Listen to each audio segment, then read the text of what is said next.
nobody like this. You ain't seen nobody like this. You hear my sound all over town singing. Whoa. You ain't seen nobody like this. You ain't seen nobody like this. You hear my sound all over town singing. Whoa.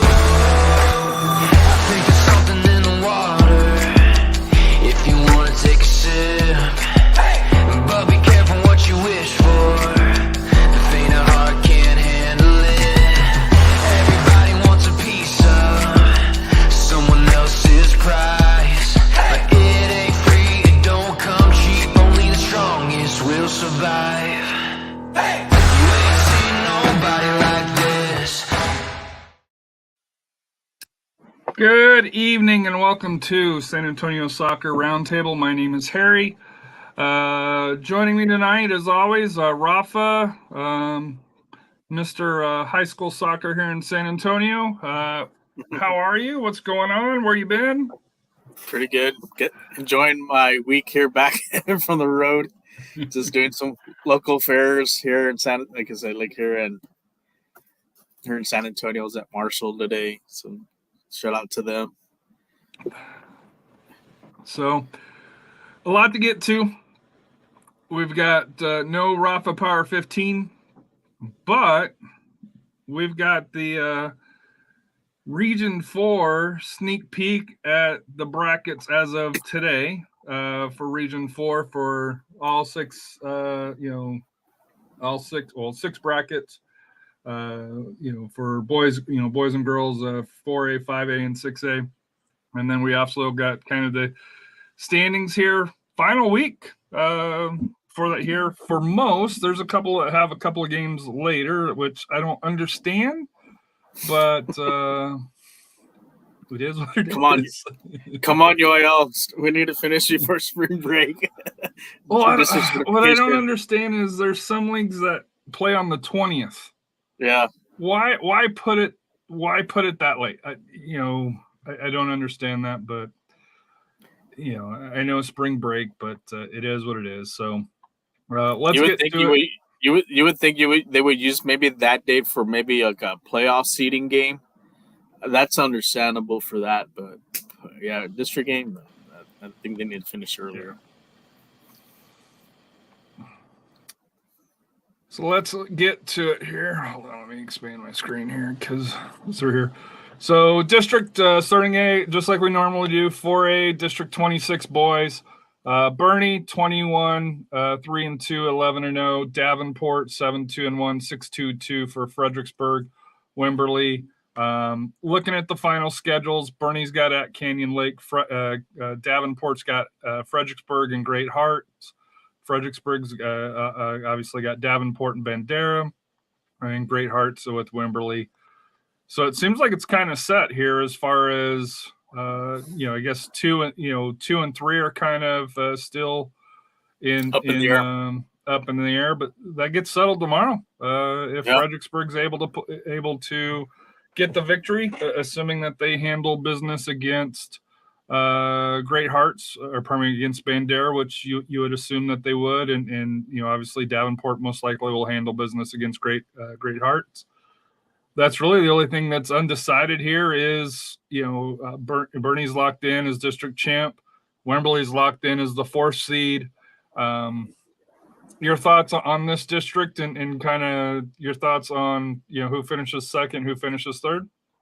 Well, this has been the Bernie Invitational all year long, so it's my line. we do, yeah, just like the Southwest one. But Bernie, like I said, my favorite to three-peat this year. But Friday's game between Fredericksburg and Davenport is going to be a doozy of a game, because if Fredericksburg can win, they'll take over that second spot, and then the last game they have, pretty much they'll take care of business against Bandera. And Davenport, they're really wanting to get that second seed to possibly maybe host a game in the first round. So it's a pivotal game, but the game is at Davenport, so they have the home field. We'll see how this turns out. Like I said, Wimberley, I think Wimberley's pretty much locked up that 4th spot, and like I said, they're going to face the winner of 25 4A which we'll find out in a bit. Yeah, we'll go through. We'll stop once we do the boys, then we'll go to the boys bracket. Kind of highlight matches based on it here. And how just like always, I went through Max Preps. I went through my San Antonio. For the Valley schools, I went to the collar.com for the Corpus Christi. They had some. I paid for the subscription for 3 months for that here. And then rgvsports.com went through for the Deep South, deep South Texas, not Laredo, but what's the Brownsville area? Valley, the Valley. The Valley side. So, went through there. Although they don't do Laredo, which I think is a little odd for me. Laredo is part of the Valley, but I guess it's not. So, that's me coming from Colorado. So, those are the sources that we used and kind of estimated for it here. So, if your record isn't perfect, like I said here, obviously until the leagues or until UIL certifies it, it's kind of a best efforts, but at least it gives us kind of a snapshot of what we're looking at from the Austin Valley's schools down for that here. So moving on to District 27 boys. Memorial 7-1-1, Lavernia 5-1-1, Kennedy 5-2-1, Gonzales 2-4-2, Fox Tech and Yoakum, bringing up the bottom. Memorial only has one more, a tough one at Memorial on the 14th. Lavernia's got 3. Gonzales, a big one against Kennedy on the 13th, and then at Yoakum on the 15th here. So they got a game to make up. Kennedy, Fox Tech, and then the Lavernia match. Gonzales has tough for the Final Four, Lavernia and Memorial, and then Kennedy and Yoakum, for Fox Tech. So Fox Tech's on the outside, but if they win their 2 and Gonzales loses their 2, which could happen. Theoretically, there is a way. I don't foresee it, and like I said here, we'll have to see kind of how it matches up here. I don't think Fox Tech will do it personally, but not through here. But to me, the Kennedy and Lavernia one, to me, that's the big one to kind of decide, who gets that second slot. Correct? Yeah. Well, Tuesday I was at the Lavernia versus Memorial game for the boys, and that ended up with a 1-1 tie. Whoever had won that game probably would have already clinched the district title. So that's still up in the air. Lavernia can sneak in, Still get to the top, yeah, and get to the top spot. It was a back and forth game, which I'll get more into details, especially when it comes to the playoffs. That's how they match up with some of the other teams. But it was a, like I said, back and forth game. Lavernia was able to equalize late on a miskey from the goalkeeper, just couldn't handle the ball, and that went in. So now they kept their championship hopes alive to get that top spot. So like I said, they got Kennedy, which, like I said, I think they beat them in the first round of district, and like I said, I think they'll be fair for that one. But like I said, Kennedy can still move up with a win, get into that second spot. So those top 3 spots are still not deadlocked yet, locked in yet. And then Gonzales has got a daunting task. They have to win at least one, because if they lose those 2 games, it just allows, even but Fox Tech has to get by Kennedy, and I don't think that. To me, that's why I don't. Yeah. That's why I think Gonzales is kind of safe. But if Fox Tech is able to upset Kennedy tomorrow, to me, then that kind of opens the door, because Yoakum hasn't won in the league or the district at this point. I almost didn't put Fox Tech's on there just because I think mathematically they're there, but realistically, I'm not sure I give them much of a chance. Just being honest. Yeah, if they can get even a tie, it keeps them kind of alive. But like I said, Kennedy, a tie would eliminate Fox Tech. So Okay, so that's 2, 3, 6, 6, 7 points. Yeah, because they have 3, 6, 7, 8. Yeah, so yeah, a loss. Like I said, I guess they're gonna have to pull off an upset. I mean, it can happen. I mean, if they do catch Kennedy, not eating their Wheaties tomorrow, and you never know because, like I said, some teams sometimes start peaking at the right time here later this season and get it going. So we'll see what the result for tomorrow night. So moving on to Region 4, District 28 boys. Floresville's locked in the top seed, 8-0-2. Uvalde's making a run, 6-1-2. Or I guess I shouldn't say Floresville's locked it in. Hold on one second here. Hondo 4-3-2, Pleasanton 3-4-2, and Somerset 2-3-2. Looking at the schedule here, and the reason why I can't say it's locked in. 17th, Uvalde travels to Floresville. Floresville plays Hondo.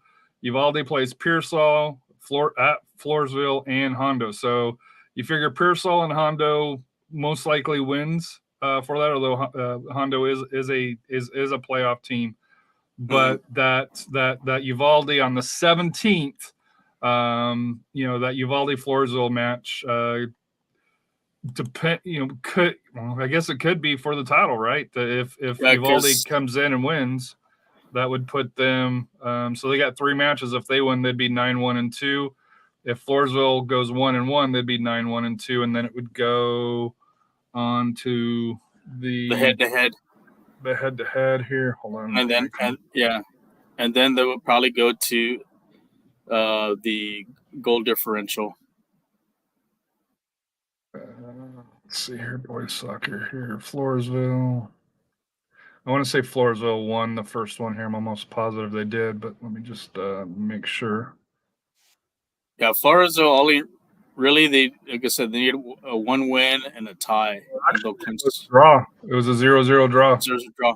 So Floresville, like I said, Floresville just needs a win and a draw, and that pretty much sealed the deal. But if they lose both, if they lose one, and Uvalde wins out, we could see maybe a playoff for the first seed, which is a possibility, or they'll maybe flip a coin who gets the. Like I said, they'll go to the head-to-head.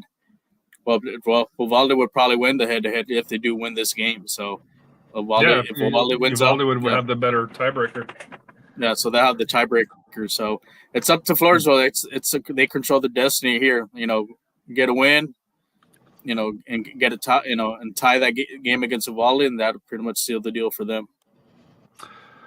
Then, secondly, Hondo is kind of in an interesting position because they're third, but they're not third by a lot. Then they have Pleasanton, and then on the outside is Somerset. I didn't list Somerset on there because I think they only had 1 match left here, but. Yeah. Pleasanton and Somerset, and then Poteet. So Pleasanton handles their business, tomorrow on the 10th, and then Poteet, which they should. But Hondo, with having Floresville, Poteet, and Uvalde, opens the door at least for Pleasanton to kind of come in and take that 3rd spot as opposed to the 4th. But I do think Hondo is safe in. It's just a matter can they hold on to that third slot or 4th slot. For that here. So then looking at that here,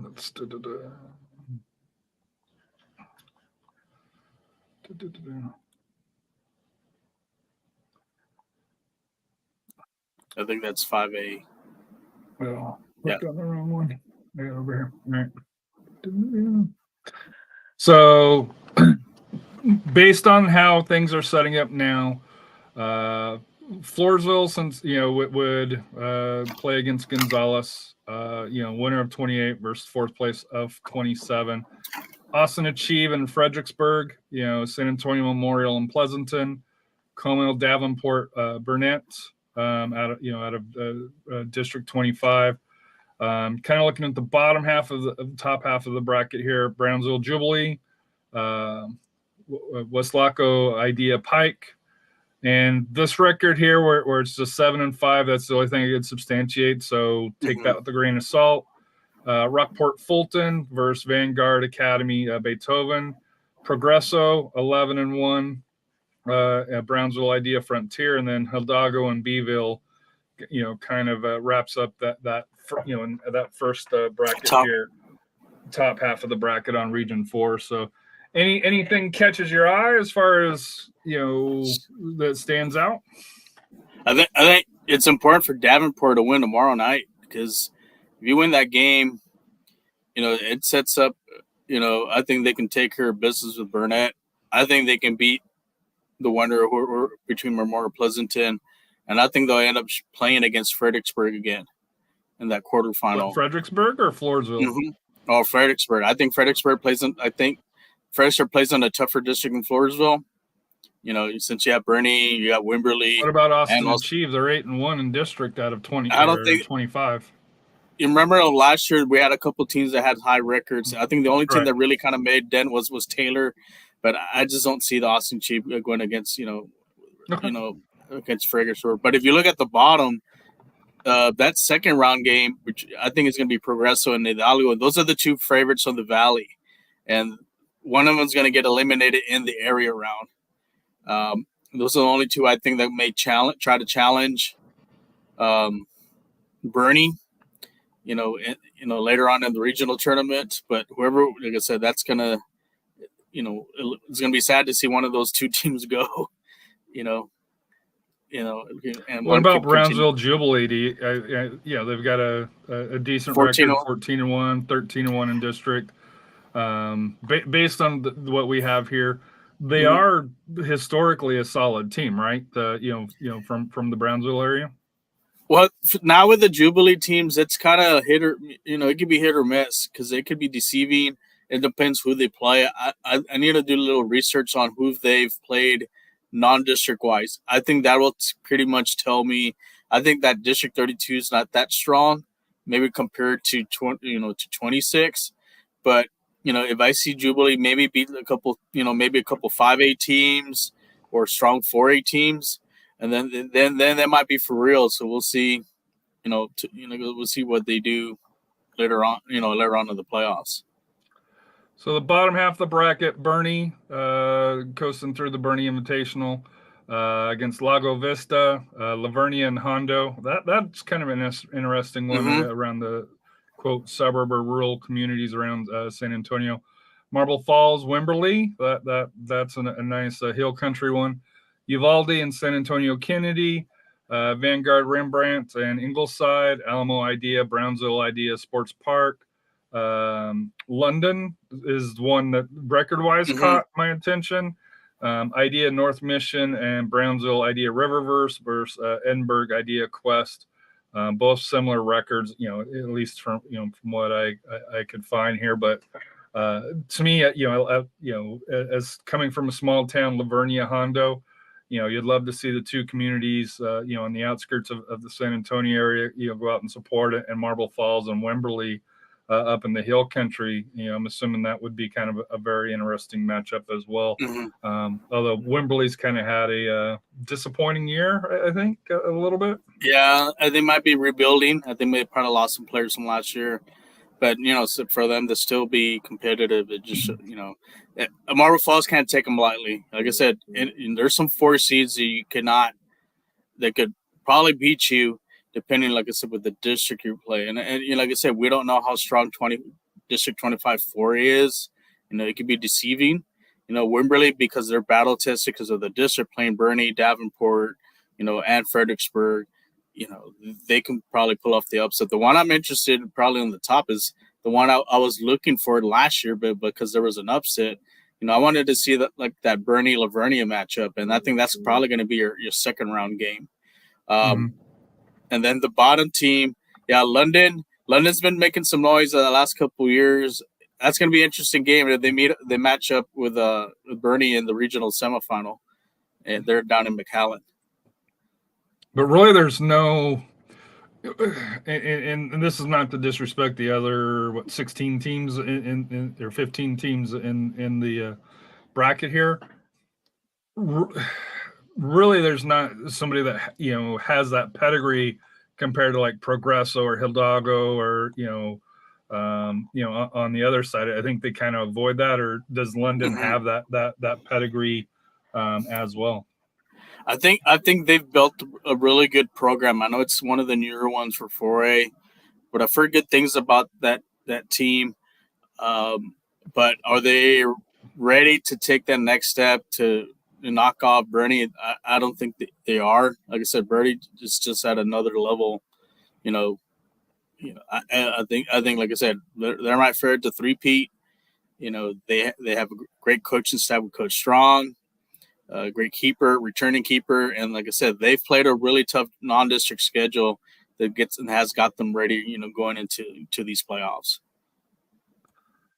So moving to Region 4.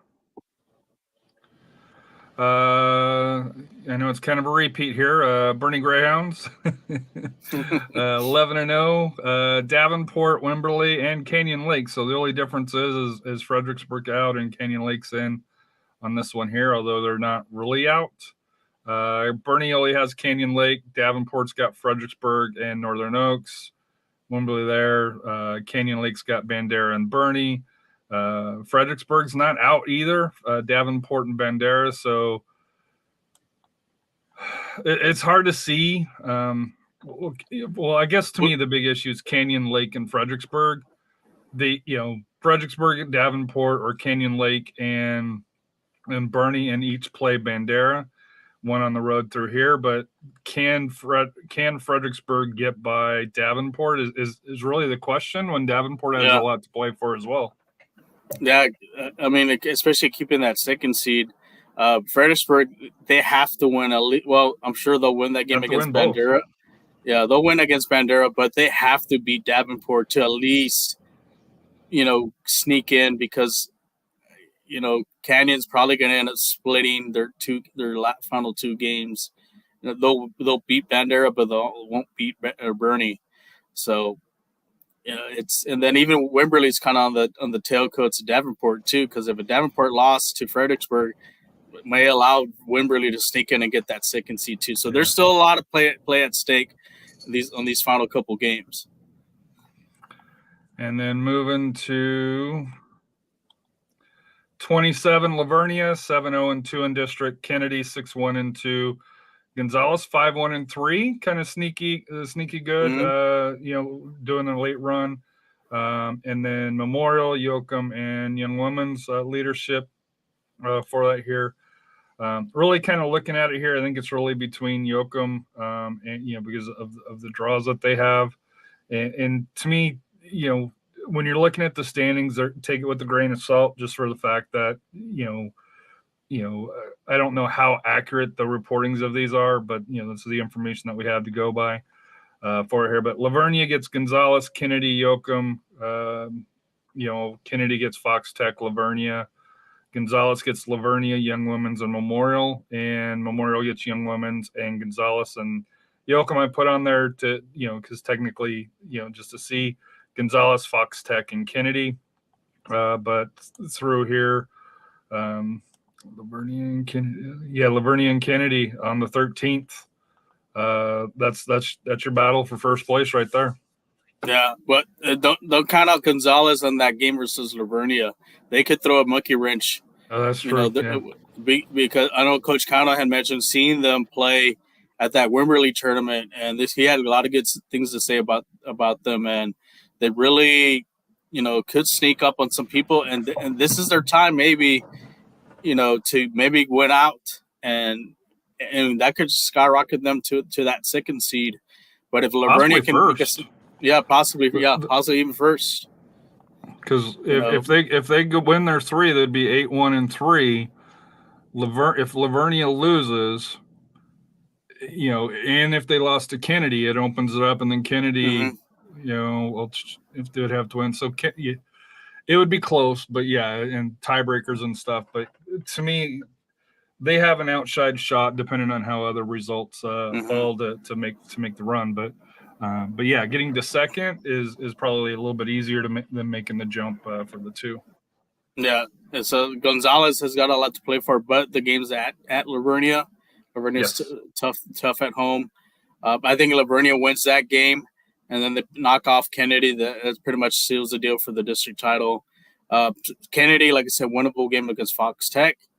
Now, if they knock off Lavernia, they have a really good shot maybe getting that district title. And like it says, Gonzalez has to kind of win out in order to win the district title. And then Memorial, I think they should have no problem. I think they'll take care of Young Williams' leadership. And then that last game against Gonzalez might not mean anything for them because they're already be clinched in to that 4th spot. 28, top 3, and then Somerset's locked into the 4th. Uvalde, 15-5-1, and they had a deep run last year. I know they got off to a slow start this year, but they picked it up 7-1-1. Pleasanton, 12-6-5, 7-1-2, and Floresville, 7-2-1, 9-5-3. Looking at the schedules, Uvalde in Pearsall, and then Floresville on the 17th. Pleasanton has Somerset and Poteet. Floresville has Hondo and Uvalde, and then Somerset has Pleasanton for it here. But you figure they beat Pleasanton, Somerset. That's the one maybe a little bit open, but you'd figure Pleasanton's gonna hold serve. But Hondo, Poteet, Pearsall, those all should be W's for that here. But Uvalde, Floresville, that's the big match. Mm-hmm. And that could complicate a lot of things. If Uvalde wins, they won the district title. Now, if they lose, Floresville could that probably in a tiebreaker situation. That'll put them in a tiebreaker. Also, if you look at Pleasanton, if Pleasanton wins out, which I'm sure they're going to, an Uvalde loss will give them the district title. So a lot at stake here with these 3 teams. And like I said, that last game is really gonna, kind of tip the scale who ends up. And if that one ends up with the tie, I think that favors more Uvalde. But Floresville does need a win, and if Floresville wants to win the district title, they need Pleasanton to drop one. But that's not, I don't think that's going to happen. And Pleasanton's a huge fan of Floresville as well. Yeah. So because if Uvalde kind of falters that game against Floresville, they could drop from 1 to 3 really quick. And so it's going to be very interesting that very last game how things end up going. Yeah, that's to me on the 17th there.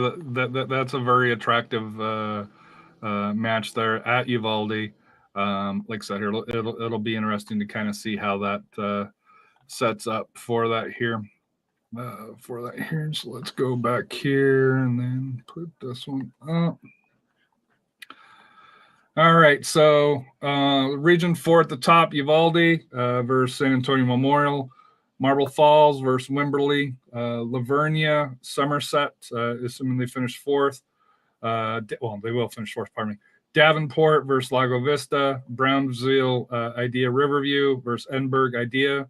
Corpus Christi, London versus Vanguard Academy Rimbart. Raymondville versus Rio Hondo. Idea, North Mission, and Beeville. Just kind of, 31-32, and especially 30 was kind of hard to get kind of accurate information. At least this year's better than last year, so I give credit. Although District 30 was the only one that really didn't have a whole lot of information. But your thoughts on this one here, Marble Falls, Lavernia? No, I think Wimberley knocked. That's your upset right there. Yeah, Wimberley will upset them. They'll knock them off, and that'll probably be a showdown. It'll be Uvalde versus Wimberley, but I think Wimberley ends up getting to the quarterfinals. Who they'll face? Probably going to be a rematch against Davenport. I just don't. Like I said, Davenport. I think they're more battle tested maybe than Lavernia. I know Lavernia win the first game. The area round, I think Davenport. Yeah, I think last year Lavernia got upset, right? I don't know if it was the boy or the boys or girls. It was the boys. Yeah. No, but I think the Lavernia girls will beat Somerset. But they got a tall task with Davenport. So I see a Davenport-Wimberley rematch in the quarterfinals. Kind of what happened last year. We had all 4 teams from that district make the quarterfinals. And now on the bottom there, I think the favorite right there is probably going to be Corpus Christi London.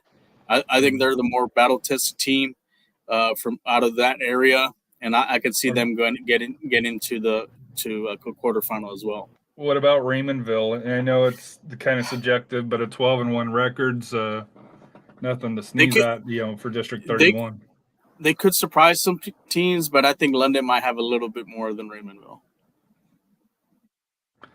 And the bottom half, let's see if Bernie has a little bit more challenge, which I believe they will, because I see Cal Allen, and historically they are a battle-tested team. Bernie versus Georgetown Gateway, Kennedy, Floresville, Burnett versus Canyon Lake, Pleasanton, Gonzales, Hidalgo Early College, Santa Rituris Academy, Alamo Idea, Brownsville Jubilee, Corpus Christi Cal Allen, Rio Grande City Garula, and then La Feria and Westlaco Idea Pike. So obviously, I think you expect Bernie to go fairly deep.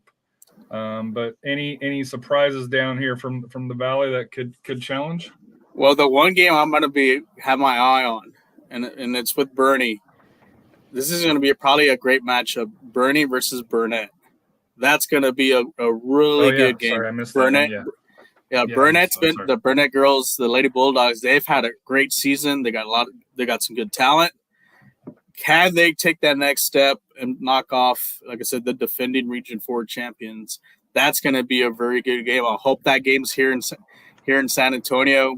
Hopefully it's not in Austin. Hopefully we could get out there to watch that game. Would they split it though? Would they split it? Can I have it in They'll probably have it at San Marcos area? Hopefully they play home and home. Hopefully they win it at Bernie. So the coaches will say, "Hey, flip home and home. I'm sure you'll win it there. Play it at Bernie. They're at their stadium." Down at the bottom, I think Callan. I don't see anybody challenging Callan. And like I said, 2 years ago they made it to the state tournament. So that'd be another kind of like the trilogy. Maybe a Cal and Bernie game again in the regional semifinals. That's going to be great matchup there in McAllen too as well. So, but I think it's the Bernie girls title to lose here for the region. I think they're even better than what they were last year. But yeah, good point with Burnett. I completely bypassed because that was early in the morning when I did the 4As for that here. But moving on, we're going to be doing 5A at this point here, and we rotate boys and girls here. So Smithson Valley, 20-0, 12-0, your number one team based on last week's Rafa Power ranking. Piper Warriors, 10-2, 17-4-1. Canyon Cougarettes, 9-3. And Bernie Champion and Kerrville, right neck and neck for that fourth slot here. Smithson Valley has Bernie Champion Piper this week. Piper has Kerrville, Tivy, and Smithson Valley. So to me, it really kind of comes down to, can Kerrville Tivy upset Piper, right? Because odds are you're not thinking Bernie Champion gets by Smithson Valley. Both Kerrville Tivy should get by Seguin and Veterans Memorial. For that, so to me, it comes down to tomorrow. Can Tivy upset Piper, right? Yeah, I wouldn't put that game versus champion. There are still the champs, the Region 4 champs. Smithson Valley cannot take them out. I know Bernie Champion's been gone through some injuries and stuff, but when you have a wounded team, you have a dangerous team, and this team has a lot of pride. And don't count them out on this game tomorrow night. And then if they can knock off Smithson Valley, Bernie Champion is probably a team that I do not want to face in the playoffs.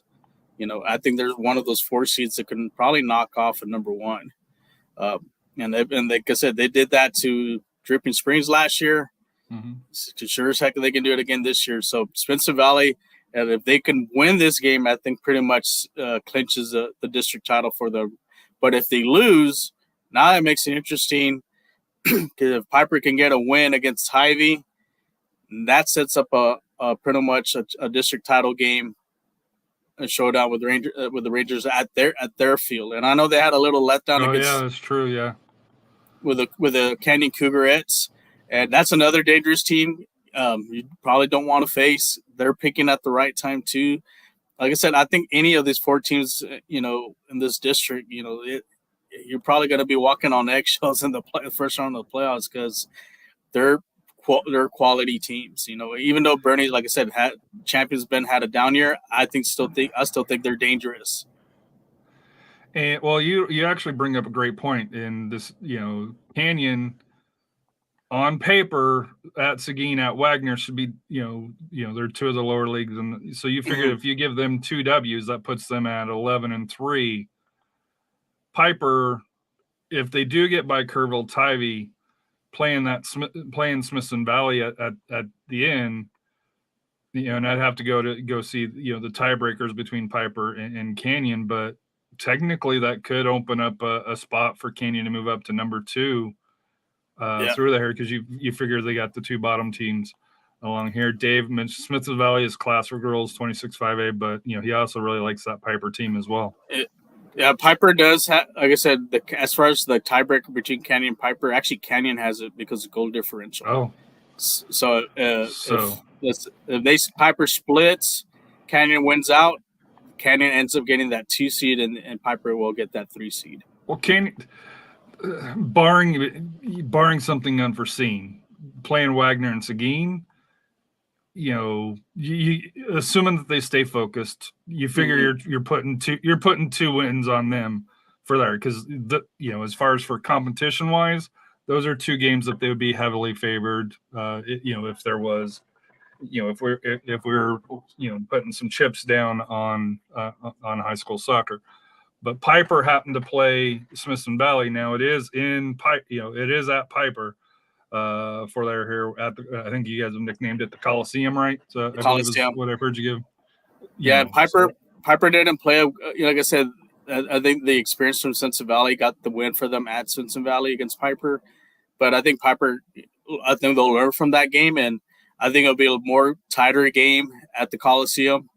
And like I said, if Bernie Champion can pull off the win, that's, like I said, that could open the door for Piper to try to sneak in and get that 1 seed. So, like I said, things are not locked in. It's probably going to come down to the very last game to who. And like I said, if Smithson Valley does beat Champion, there's your district champ right there. They're pretty much have that locked in.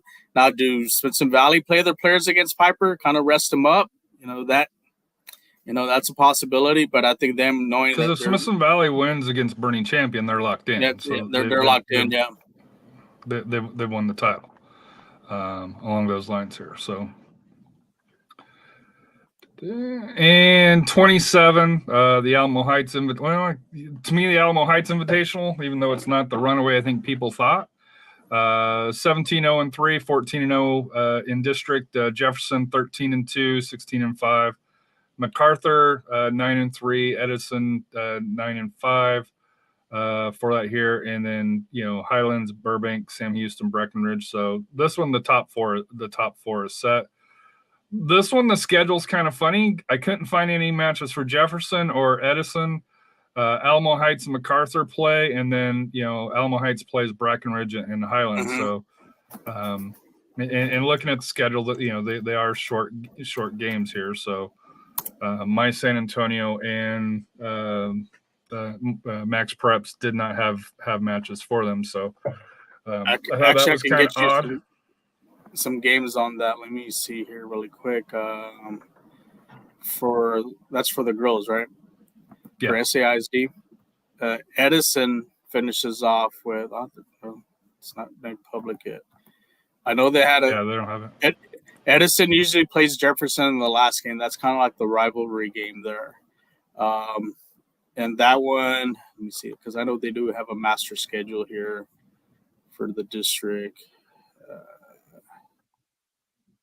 Looking at it really quick here, because I see they had some updates. So they do play, like I said, Friday, Edison at Jefferson. Okay. Do have Alamo Heights at MacArthur, Sam Houston, Lanier, Brackett, Burbank. Highlands has a bye, but on Monday, which would make sense though. But yeah, because that Jefferson Edison match, because I couldn't find anything for them, but that would make sense. For the here because that would give them that match there.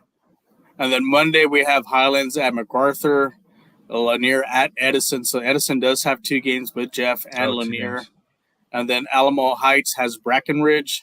And then we have Burbank at Sam Houston. And then Jefferson has a bye on Monday. And that concludes the district play for them. So Edison has 2 games that could possibly, if they could win, could push. And if MacArthur loses one, they could probably propel up and maybe get that 3rd seed. MacArthur definitely has to win. I think they play Alamo Heights, I think, tomorrow night. Yes. So that's at MacArthur, which is who do they play? Yeah, they play at Orem. They're at Alamo Heights, and then Edison's playing Jefferson tomorrow night. So if Edison beats Jeff, well, like I said, if Jeff can beat if MacArthur can beat Alamo Heights and Edison beat Jeff, then MacArthur can probably slide into that 2nd spot. But it's going to be a tall task for MacArthur to beat Alamo Heights. I know they're shooting to go undefeated in the district play, but I think those are going to be more likely your 4 teams there. Well, that is the 4 teams that there's. Just, Highlands is out. There's just not enough. Yeah. There's not enough games, I don't think, for them to be able to make up for it here. Yeah, Edison could sneak in and get that 3rd spot if they win out. Yeah. So keep an eye on them. 28, Southwest 10-0-2 in District 16 2-2. Medina Valley 9-2-1. Southwest Legacy 4-2-6, and McCollum 5-5-2, and then Harlandale Indians 6-5-2. So looking at the matches, Southwest has Harlandale and Southwest Legacy. Medina Valley has Southwest. Southwest Legacy has Win and at Southwest, and McCollum South San and Harlandale, and then Harlandale just has the one against Southwest for that here. So I think Southwest has already clinched the title. They've already clinched the title with two losses for Medina Valley. To me, it's really 3rd and 4th who finishes between Southwest Legacy, McCollum, and even Harlandale still in it. Legacy's kind of pumped, the 6 ties kind of puts them ahead of McCollum at this point. So it'll be interesting to see how the bottom portion of this bracket fills out for the ladies. Yeah, well, McCollum's only a point behind Legacy. Like I said, they're at what's what had them at 17 and 8, and McCollum's at Legacy's at 18. So it's still close. They could still flip flop. What surprises me was Southwest having 2 draws with Southside. That's concerning there. That could open. That's a little eye opening there to have 2 ties with a team that's 6. And they pretty much dominated a couple of other games. South Legacy, I know they probably can't go higher than the 3, but that game against Southwest, last game against Southwest, if they can win that one, that builds some momentum going into the playoffs. Mm-hmm. So, and then McCollum, like I said, they got a rivalry game against Harlandale as the Frontier Board football soccer style. That's going to be a tough one. Same thing with South San. South San has given some problems with some of those teams in the district. Legacy should take care of business with Eagle Pass CC win. We'll see how they do with that last one. And Medina Valley can't take lightly on Southside because they got those 2 ties with Southwest. All right, so then let's go back to here. So girls 5A34. So Southwest, and then Edison. That's kind of interesting. Cedar Park and Canyon. Alamo Heights, McCollum. Piper, Leander. I think that's an interesting one. Harlingen South and Sherryland. Gregory Portland, Mission Veterans Memorial. McAllen seems to doing very well down in North, and La Jolla Juarez, Lincoln, and Victoria West.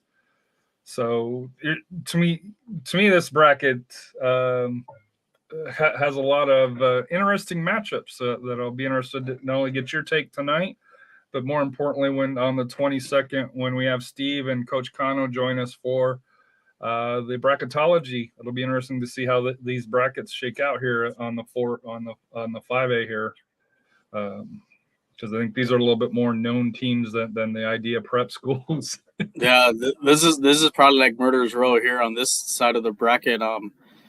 If you look at down in the valley, I think the favorite's going to be McAllen. I see a McAllen versus Gregory Portland showdown, and probably in the quarterfinals. I think those are the top. Sweet 16. Even though Harlingen South's got a pretty good record. Harlingen South's a good team, but I don't think they match up well with Gregory Portland. I think Gregory Portland's been consistent the last 3 years, and they've gone some deep runs. Remember that one season they did go undefeated until they lost in the quarterfinals. McAllen's got, like I said, a solid squad down there. They'll probably match up against Victoria West, but they'll have no problem beating them. So like I said, we're probably going to see a Gregory Portland, McAllen on the top. It's kind of flip your coin there. I think Southwest will get by Edison, but Canyon, Cedar Park, that's gonna be. I think that probably you see that game go to overtime. Whoever wins that game should beat Southwest. No disrespect to Southwest. Yeah, no disrespect to Southwest. I think Cedar Park and Canyon are just a lot better. Alamo Heights, no problem with McCullum. That's going to be a tough one. That's going to be a tough one. Does Piper's inexperience, come into play? Like I said, Leander's been one of those perennial power centers for the Northwest Austin area. But we'll love to see a Piper versus Alamo Heights game. I have a feeling I think we could see that's going to be an awesome game there, and hopefully they play that one. That'd be nice if they could play that one at Toyota. And then, like I said, whoever wins that game, like I said, it's going to be a barn burner between, like I said, Canyon and Cedar Park. So, like I said, I think those are probably going to be, like I said, I think Piper, McAllen, Canyon, Cedar Park are going to, and then Alamo Heights are going to be your favorites for those going to the quarterfinals. Moving to the bottom half, historically Liberty Hill, a known brand, going against Smithson Valley, so that's not an easy one right out of the gate. Mm-hmm. Jefferson and Southwest Legacy, Leander Rouse, Bernie Champion, both quality names. MacArthur, Medina Valley, Laredo, Martin, Corpus Christi, Flower Bluff. I couldn't find what their records, enough to be able to justify it. McAllen Memorial, Brownsville Porter, Corpus Christi Vets Memorial, Laredo Nixon, Brownsville Vets Memorial, Edinburgh Vela. I know we talked about the top half was through here, but to me, looking at the records from the bottom half, and the teams a little bit better, mm-hmm. This one's just as competitive as the top half of 5A on Region 4 for the girls. A lot of quality teams that have a lot of quality records that have good history. The quarterfinal, from this bracket on the top part, I see Smithson Valley and Leander Rouse on a collision course. Now Rouse can't take Bernie Champion lightly. Like I said, if they can get healthy, and especially tomorrow night, if they can get a win tomorrow night, that's a good confidence booster. That could be a trap game for Rouse there.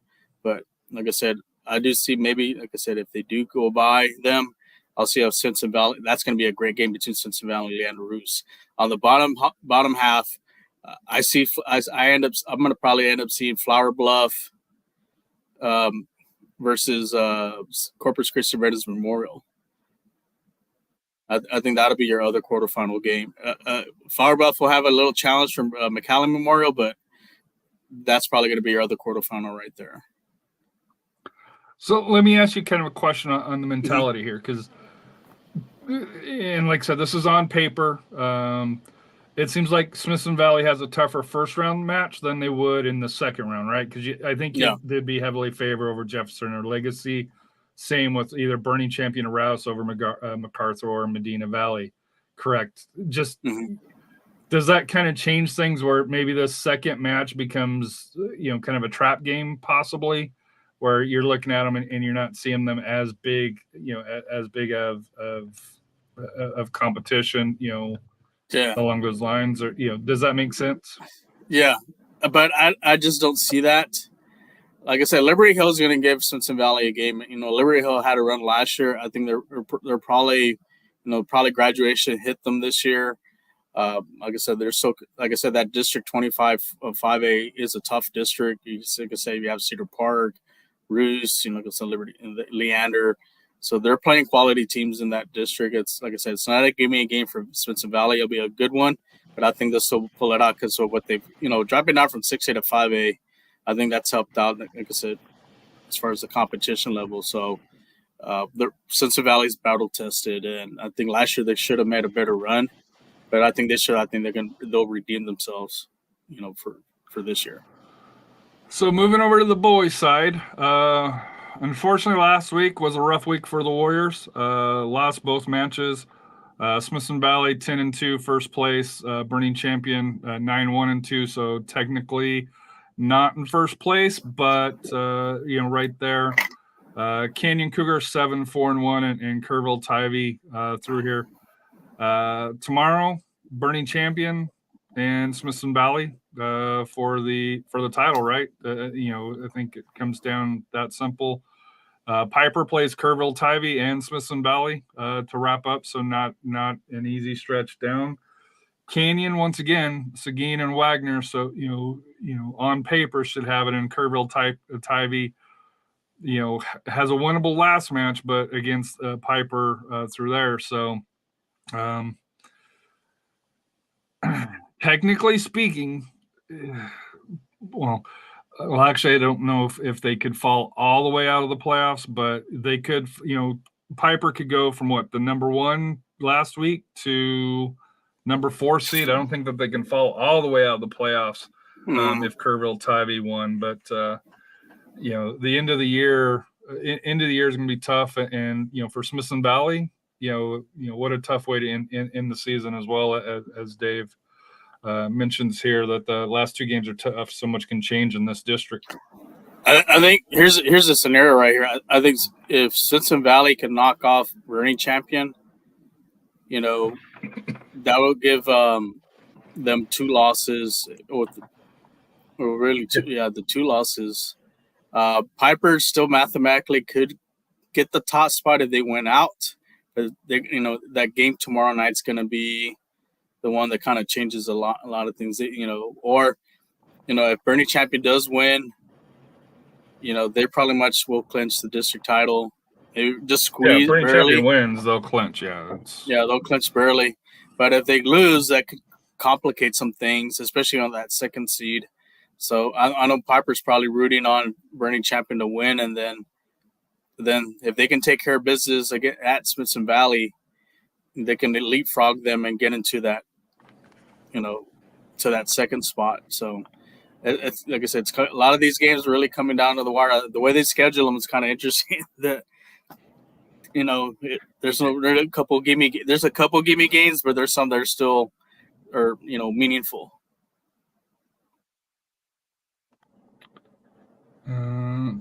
How I set the bracket up. So I have Smith as the runner-up going again. So whoever finishes 2nd has to play Cedar Park out of 25, which would be a tough one. 3rd gets Leander Glen, and then at the bottom, winner gets Leander, and then who finishes Roost. 4th gets Leander Roos. So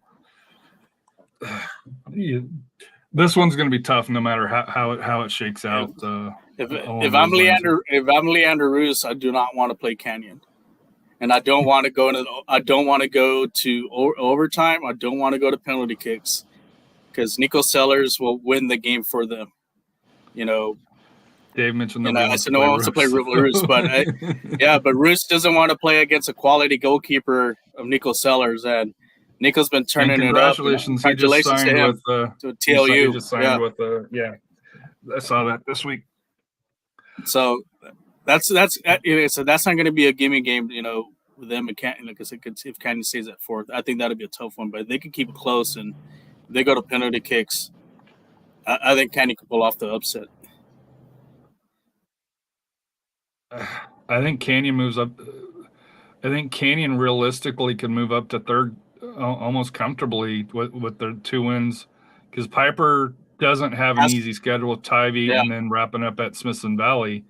They lose that, you know, I'd have to see who the They'll flip flop. Yeah, they'll flip flop. Yeah, they'll flip along those lines flops here. So, but lot to go with here. 27 boys. Alamo Heights 17-2, 12-1.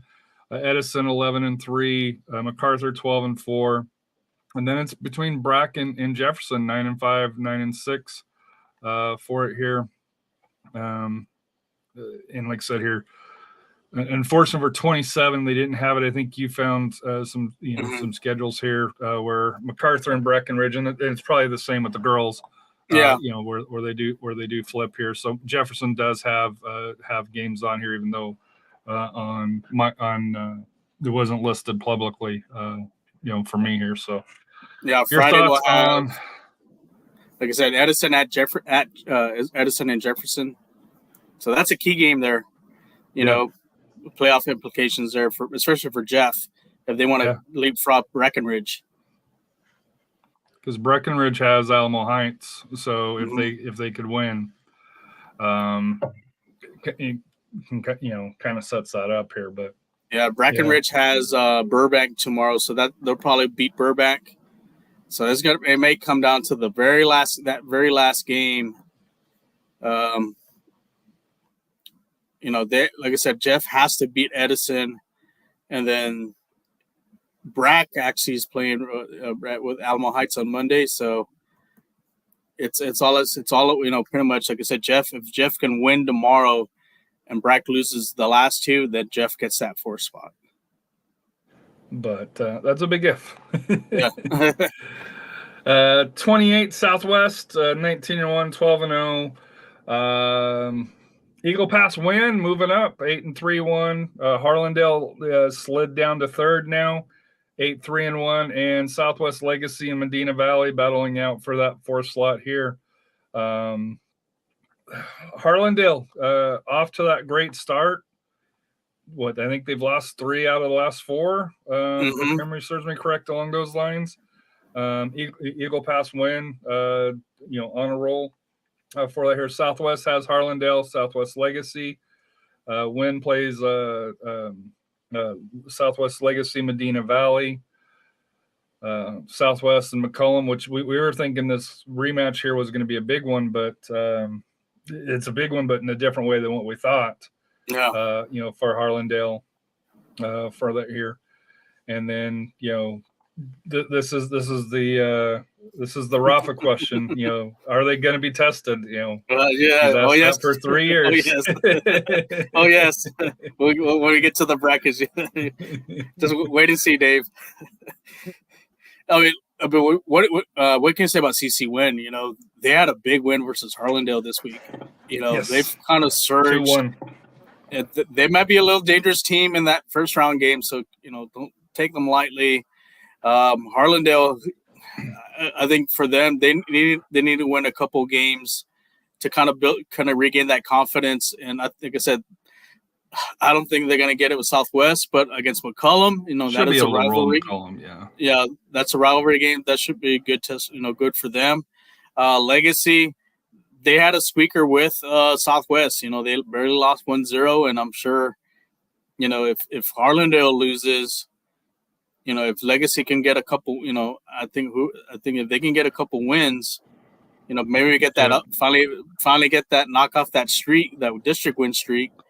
Yeah, but they play Win and Southwest end of the year, so that's a tough road to go. Where Medina Valley plays Southside and then Win here, and both of those are on the road at Eagle Pass, and then at and then Southwest. home Southwest, yeah. So Legacy's got a tall task to kind of keep that 4th spot. Medina Valley probably has to just win one, and they'll get that 4th spot. But if Southwest can get maybe a tie at CC win, maybe that'll keep them afloat, from dropping down.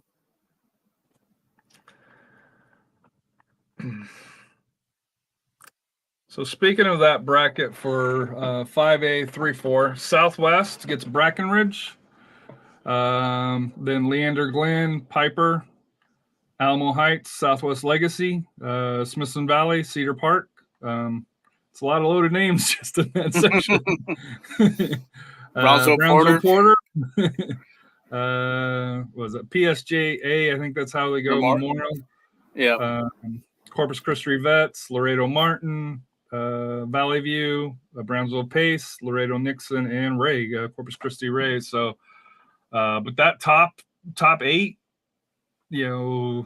Southwest, Glen's pretty solid, Piper solid, Alamo Heights, Smithson Valley, Cedar Park. That's 5 teams right there that has history. For that here, and that's not counting. I know you're always a favorite, for Brownsville Porter, where last year we joked never bet against Brownsville Porter, and there's a reason why. So,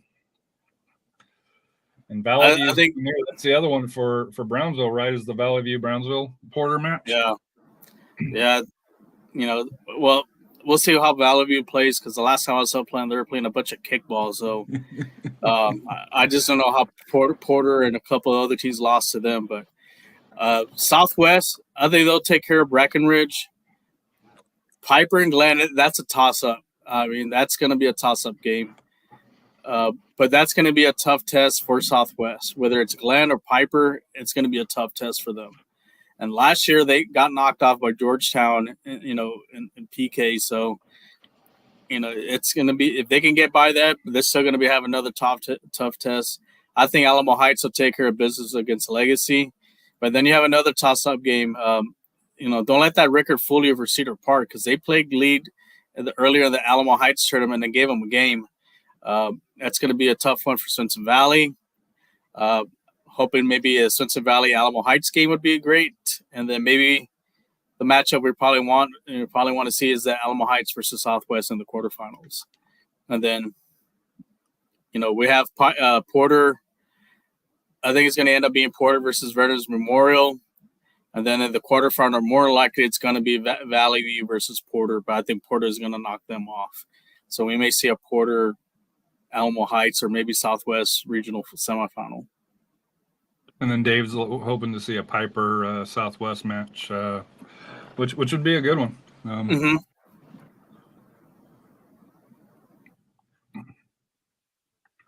Moving to the bottom half, Bernie Champion, Leander Edison, Harlandale, Leander Rouse, Canyon, Wynn versus MacArthur, Wars Lincoln, Flower Bluff, McAllen, Brownsville Veterans Memorial, Victoria West, Palmview, and Brownsville Lopez and Sherryland here. So name, big names. Yeah, I think Bernie's got their hands full with Leander, but I think they'll win that game. But that second game might be a trap game. I think Edison's going to knock off Harlandale. And I wouldn't be surprised if Edison could knock off Champion. I think Edison's, like I said, they got a big win over Alamo Heights this year. I think, and then, like I said, I saw them earlier in the season. We got a comeback win versus Davenport, which is another quality playoff team. They could be a spoiler, like I said, in these couple rounds. Roos should take Roos. Like I said, yeah, they're the favorite, but Canyon's going to give them a game. Canyon's tricky. They're not going to roll over dead on them, and I think goalkeeping is going to come a factor too. So if this game goes to penalty kicks, I think Leander better worry about getting knocked off. But I said I'll still give the edge to Roos if they do win, in a regular time, and they should have no problem knocking off CC Wynn or MacArthur. Bottom half, it's probably going to be Juarez Lincoln versus more likely the winner between Lopez and Sherryland. And that's kind of been a rivalry game down in the valley. that, and I think Juarez. What Like I about said, Lopez. McAllen and where's Lincoln? Do you think McAllen has the horses to stay with them or no? To keep it, Veterans Memorial from Brownsville is a good team. Okay. 32, 5A. I think it's a lot tougher district than 31, especially when you have Brownsville, Pace, Porter, Veterans. It's pretty deep there. But like I said, I know 31 is not a slouch either, but I think 32 has a little bit more. But I do see like Juarez Lincoln versus maybe I think Veterans Memorial. That's a possibility there. But then eventually in the quarterfinals, it's going to be the winner. Whoever wins between Lopez and Shareland is going to probably play Juarez Lincoln.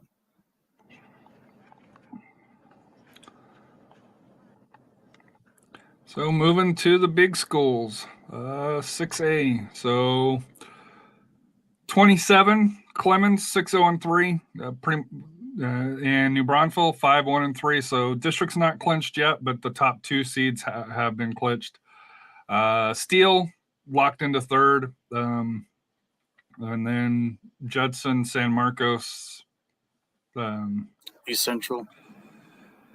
Yeah, one of those two teams will make the playoffs. There's only one scheduled match based on what's being recorded here. Clemens, Steele, Bronsel, Judson, and for that here. So you got the top four playing each other. I'm not sure how they managed that, but they did. The way it should be. You see anything changing though? Because well, here's the thing with the title. The only way that would be is if Clemens loses to Steele. That would be the only way it would change. The only way that it would change. And that's a rivalry game there too, so that's not a gimme. I'm sure Braunfels Canyon is kind of lighting some candles that Steele knocks them off tomorrow, and then Braunfels takes care of business with Judson, so they won't have a tie up top. But we'll see if as far as head to head and goal differential. But if I think Clemens just needs a tie, if they get a tie, they basically win the district. Yeah, is that not Braunfels? Yeah, that's what they need. Yeah. Yeah, then Steele really has no chance to get it to that second spot. So you're pretty much set. As far as 3 and 4 set, but 1 and 2 still not out of the woods. So it depends. Like I said, tomorrow's game is going to have a lot of implications. Clemens really, like I said, a win or tie pretty much clinches it for them. And I still think Dripping Springs moved up here. To me, Dripping Springs in this district makes this district a lot deeper and better, in my opinion here. But I've been on that rant all year, so I guess I need to get off of it at this point. I'm sure Clemens and New Braunfels are happy with it. They're like, all right, no, we're good. So is Judson, right? So yeah. They get to say, hey, we made the playoffs. Region 4, District 28 boys.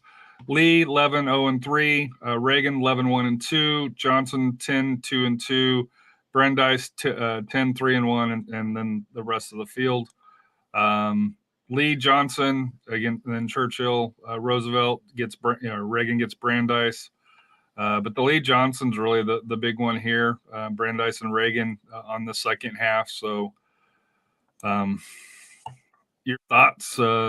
I guess technically speaking, Reagan, if they went out, could get if Lee takes a loss, but yeah, I think that ties it up.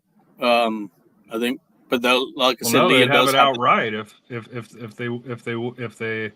if Lee loses to Johnson, which is a possibility.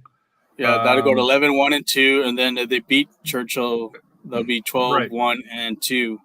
So that's 14-15 games. But if Reagan wins out, so that add 2 wins to them, because they have three draws. Because it's supposed to be 6. Yeah, 6 because there's 16 district games, so there's that's what 14. 14, yeah. So they're 11-0-3. That draw, where the difference between first and second right now is Lee's got a draw where Reagan took a loss. So, but if Lee loses and Reagan wins out, Reagan could jump Lee for the number one slot. Mm-hmm. So which it's going to be doesn't seem likely. Well, doesn't seem possible, but technically Reagan's proved that they're hanging with them. Yeah, the one thing is that Reagan still's got Brandeis on the last game, and that's going to be key there. I think Lee's probably. I think the last time they played Johnson, there was a tie. We'll see what adjustments both teams make. Like I said, Lee all he really needs is another tie, and then they'll win the last. If they win the last game, that'll clinch it for them. But like I said, that based on because the tiebreakers and so forth, Reagan really, like I said, the key is winning out, and then see what happens there. Because you should be able to beat Roosevelt, but that sets up on the 14th. If Lee stumbles, which is a big if, against Johnson, that Brandeis Reagan match, could be for the first place. And for Brandeis, they still have a lot to play, because if Johnson loses, then Brandeis has the opportunity to jump up to the third slot, because each team has a game that they should win, for it here, and then each team has a game that's 50-50ish.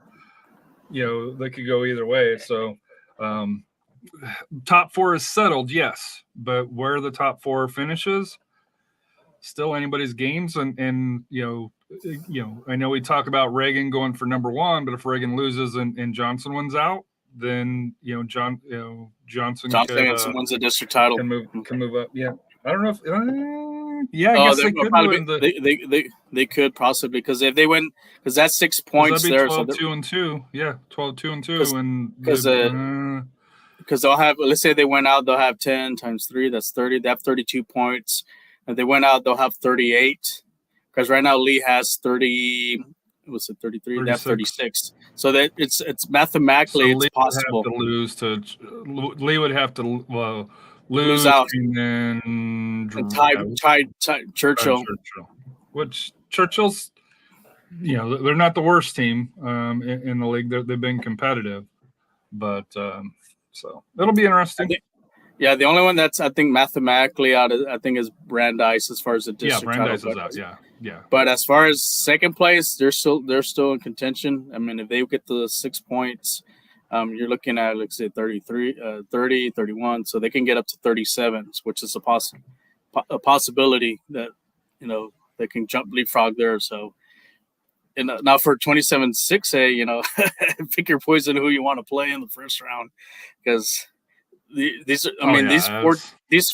four teams could be a number one seed at any other district.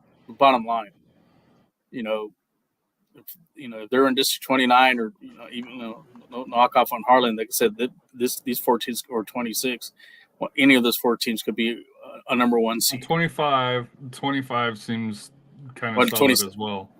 Yeah. But for here, but it's, to me, like I said here, that this is the powerhouse conference. It wouldn't shock you if you saw all four of these teams in the Elite Eight, in the bracket, for it here. 29, Harlan, cruising 14-01. O'Connell's locked into the second slot at 9-2-3. Brennan, 8-5-1. John Jay, 7-5-2. Warren, 7-5-2. So 3 and 4 still wide open. Lots to play. Harlan gets Taft, O'Connor, Sotomayor, and Holmes. Brennan, Holmes, and John Jay. John Jay, Taft, and then at Brennan, and Warren gets Stevens. Go Stevens. For it here in a rivalry match tomorrow night, and then Sotomayor for it here. So Warren is actually in a pretty good position. I know they're on the outside right now, but they have 2 winnable matches against the 2 teams at the bottom of the division. Although Stevens is a rivalry game, and Stevens is stingy offensively for that here. So it's not possible for Warren to get 2 wins to move up to 9-5. But that Brennan, especially where Brennan and John Jay play each other, that opens the door for Warren. That's a winner take. That's why I highlighted. That's a winner take all game. But that game against that John Jay help either. Yeah, that John Jay game versus Taft, that could be a trap game for them.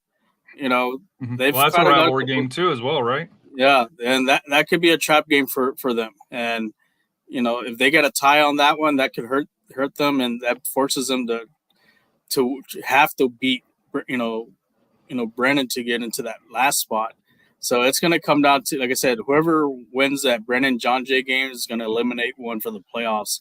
I think Warren's in a better position now with those two games to get the possibly even the third slot. But that's gonna. Well, that's true. Yeah.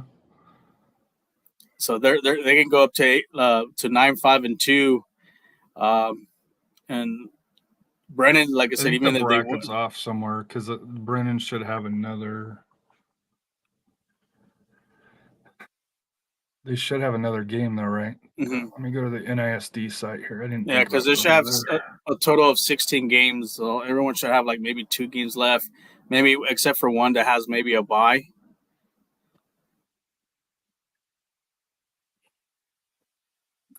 No, that's it's nowhere. There's a standings.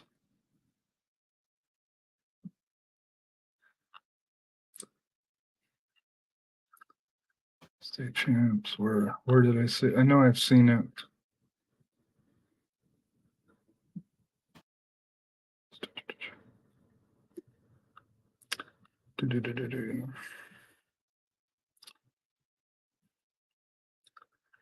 Of course, when I'm looking for it, I can't find it.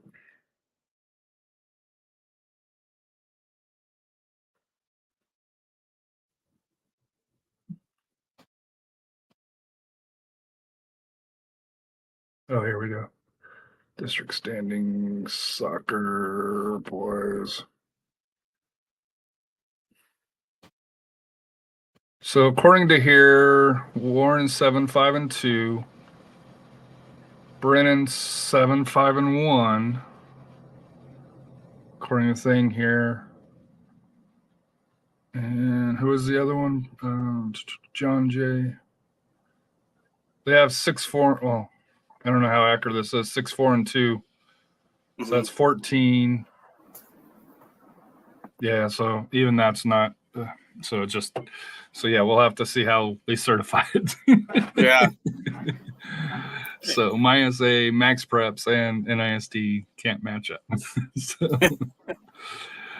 I love it.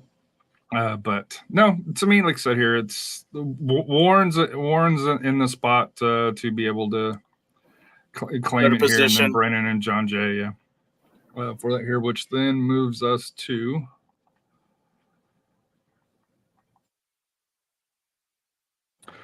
Lee versus Judson, which if this was football, that'd be a big match, but this is soccer. Vandergriff and DeValley. Schertz, Clemens, and Brandeis. Austin Bowie and Round Rock. Brownsville, Rivera, and Edinburgh. O'Connor, Laredo, LBJ. Edinburgh North, Brownsville, Anna. And Laredo, Alexander, and Brennan for that here. Any matches stand out to you? Well, a second round match would be interesting. That Austin Vandergriff and possibly Lee, which has been a barn burner game the last 2 times they've played.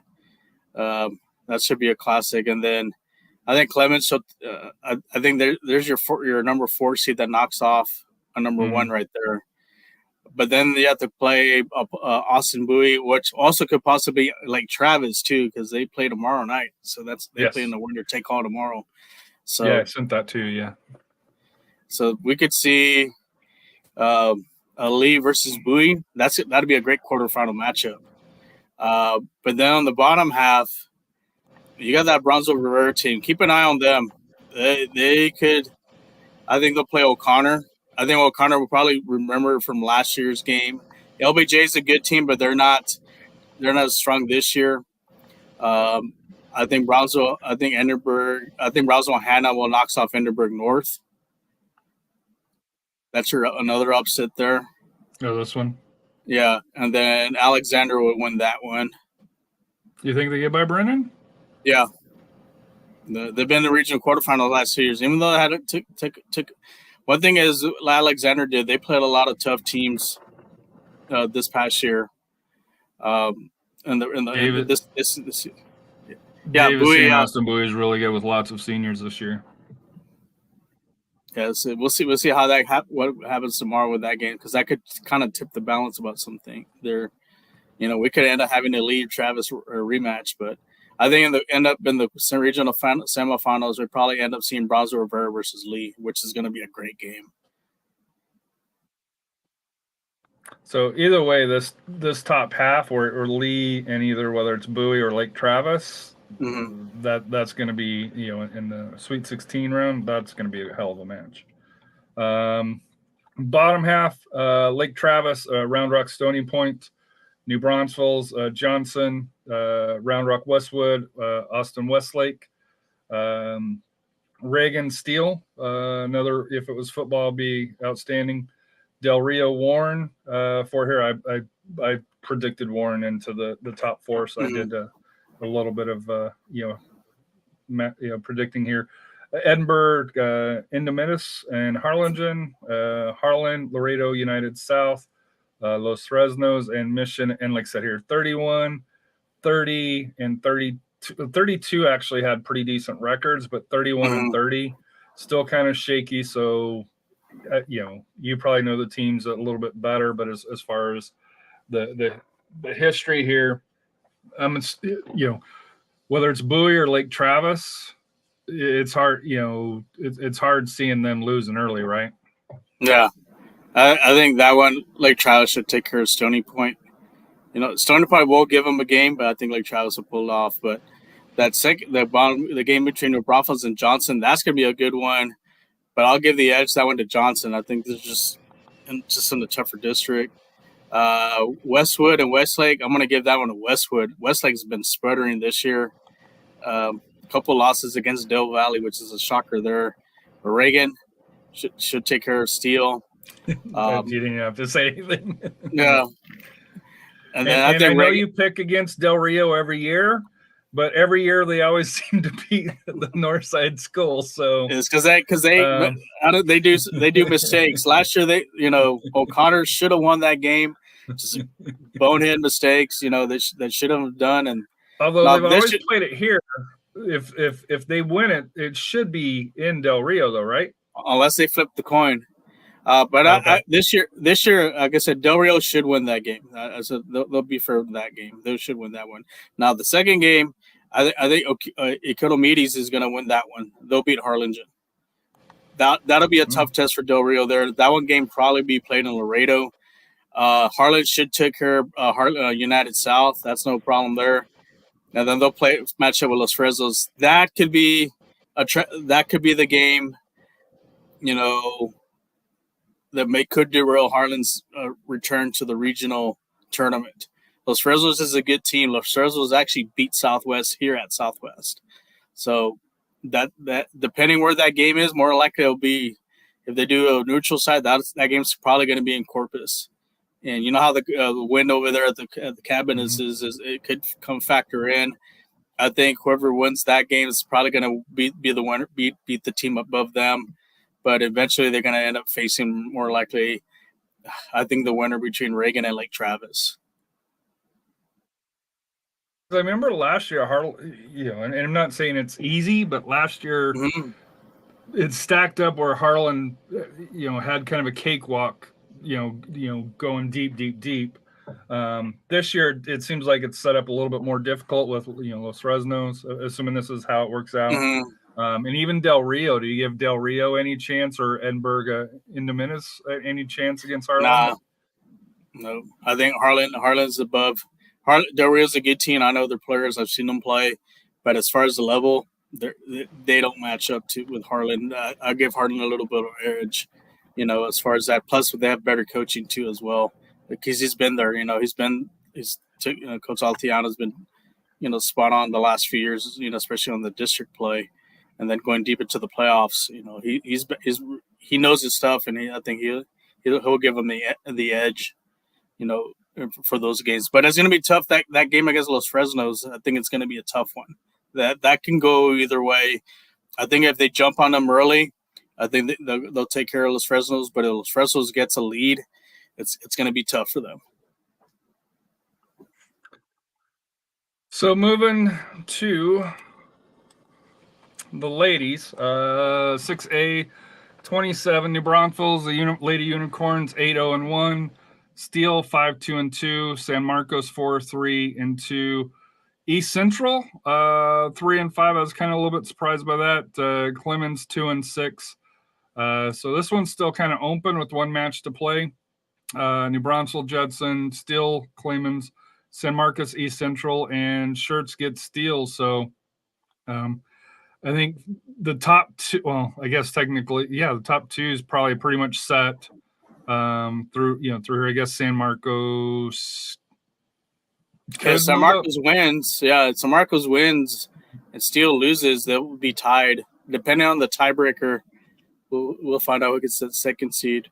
Clemens is still Clemens can still get in if they. Well, they got to play Steel and East Central plays San Marcos. So so that's, like I said, San Marcos could beat East Central, and Steel loses to Clemens, and then that really changes things there.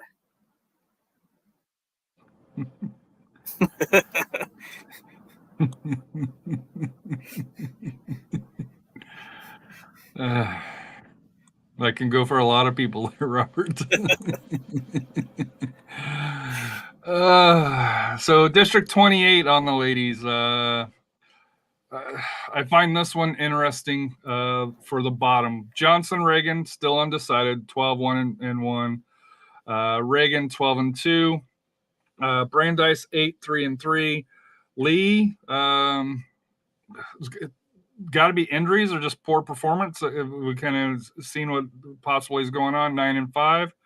And the Lady Clark Cougars, and we forgot to do this on the SAC on San Antonio FC, the fan cast here. Congratulations to the Clark Cougars. I think it was ladies won the basketball against DeSoto, the basketball tournament. So congratulations to the Clark Cougars on winning state. And then 8-5-2. Looking at the matchups, Johnson, Lee, and then Madison. Reagan gets Roosevelt, Brandeis. Brandeis gets Clark, Reagan. Lee, Johnson, Churchill, and Clark only has Brandeis to finish up the season here. So does Lee fall out? If they lose to Johnson, that game versus Churchill is a must win. And if Churchill, you look at, very good, yeah. So and Brandeis has it. If you go back to the scheduling, Brandeis has a really Clark is that game against Clark. Yeah, that's not a gimme game, and Clark's still fighting. Like I said, they still have a fighting chance. But if Brandeis, if Brandeis beats Clark, I think that eliminates Clark. I think Lee will be safe for now, unless they totally choke against Churchill. No, if Brandeis wins, Clark's eliminated. There's no question about it. So, but Johnson, I think if they win tomorrow, they're pretty much clinched the district title. Now, if they lose, now Reagan can come back and leapfrog them, and if they win out, they can end up winning the district title themselves. What if Johnson ties Lee, and then they have Madison, but Reagan wins their last two out? So I'd put them at 14-2 versus 13-1-2. So technically, a draw doesn't help Johnson either, where Reagan could jump them by winning the last two. Now, beating Brandeis, not an easy feat, along those lines here. So I'm not saying it's given, but for Johnson, for the top four here, there's still a lot to play, and that Lee Johnson matchup tomorrow is huge for both. One, for Lee, to build some momentum, because they lost. I believe when I was looking at the standings, they lost their last match from that here. Madison. So to me, for Lee to gear up for the playoffs, beating Johnson and beating Churchill, you kind of build that momentum going in. For Johnson to be able to hang on to the first slot here, beating Lee, get you in that position to be able to do so. And then the last one here, District 29, Taft cruising 17-0-1, 13-0. Brennan 11-3, O'Connor 10-3-1, and then Warren. And congratulations to Warren because they clinched the playoff spot 8-4-2. I think they're pretty much locked into the 4 slot. They get Stevens and Sotomayor, so that's 2 wins would be 10-4-2. O'Connor gets Sotomayor home, so you figure Sotomayor's at least through there.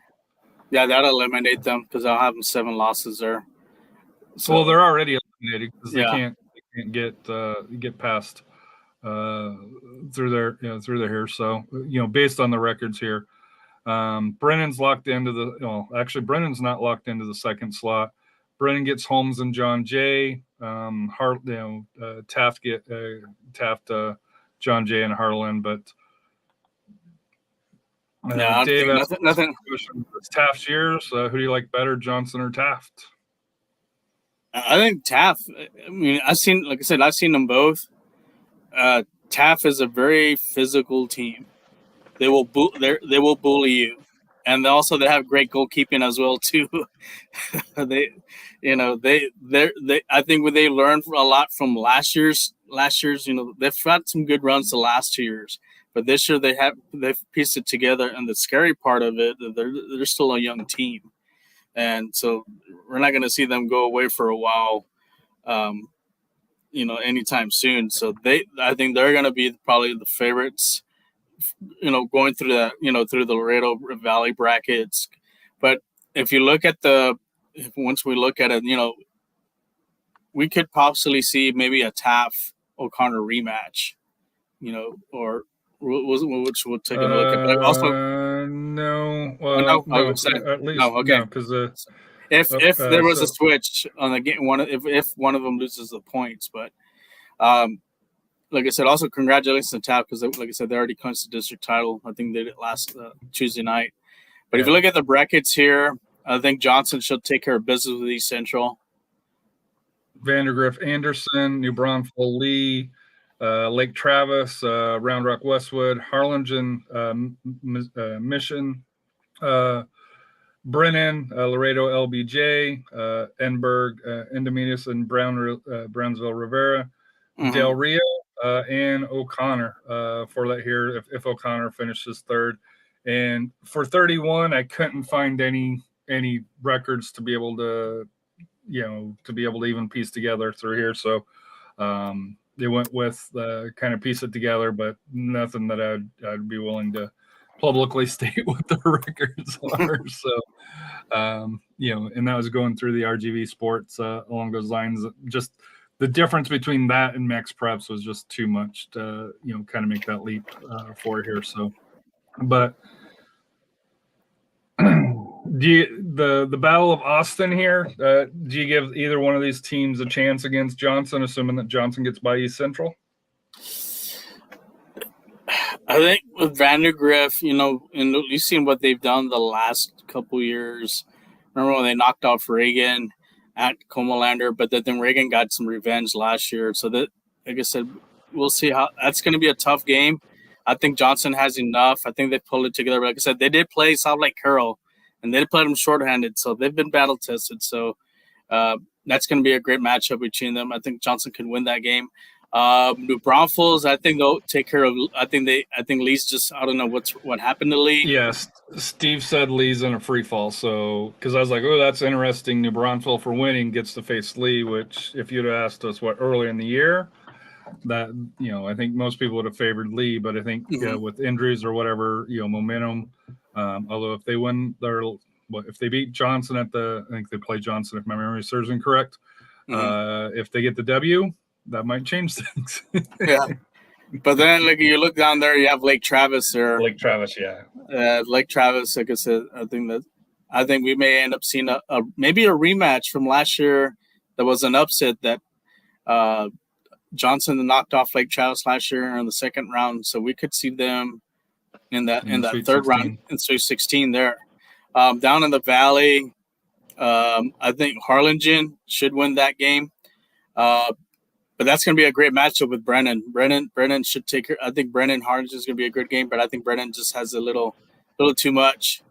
I think Rivera I think Equidemides maybe gets by them. That's a toss-up, but I think Equidemides will get that one. O'Connor will take care of Del Rio. That should not. Like I said, O'Connor has too much. Do you see 29 matching up in the Sweet 16 again? Yeah, Harlingen. Now here's one thing: Harlingen did beat O'Connor early in the season in one of the Valley showcases, but I think O'Connor's gone a little bit better. Same thing with Brennan. So I think we're going to end up having a Brennan O'Connor matchup in the Sweet 16. Which then moving to the bottom half, Dripping Springs should have been in a different league, but through here, Dripping Springs, Cedar Park, Vista Ridge, Steele, Brandeis, Round Rock, Westlake, Reagan, San Marcos, Laredo United, Warren, Edinburgh, Weslaco, Taft and Laredo Alexandro, and Los Fresnos and La Jolla kind of round out the bottom half of the bracket here in Region 4. What can you say about Dripping Springs? You know, to move up from 5A to 6A and still do some damage in that district, knock off Lake Travis. I see them. That's going to be a good matchup with them with Brandeis. I think that'd be a good matchup, but I think Dripping Springs has a little too much. Round Rock and Westlake, that could be a tricky game there, but I think Round Rock they've done well the last couple years. I see a Round Rock versus Reagan matchup in the second round. That's gonna be a great game too.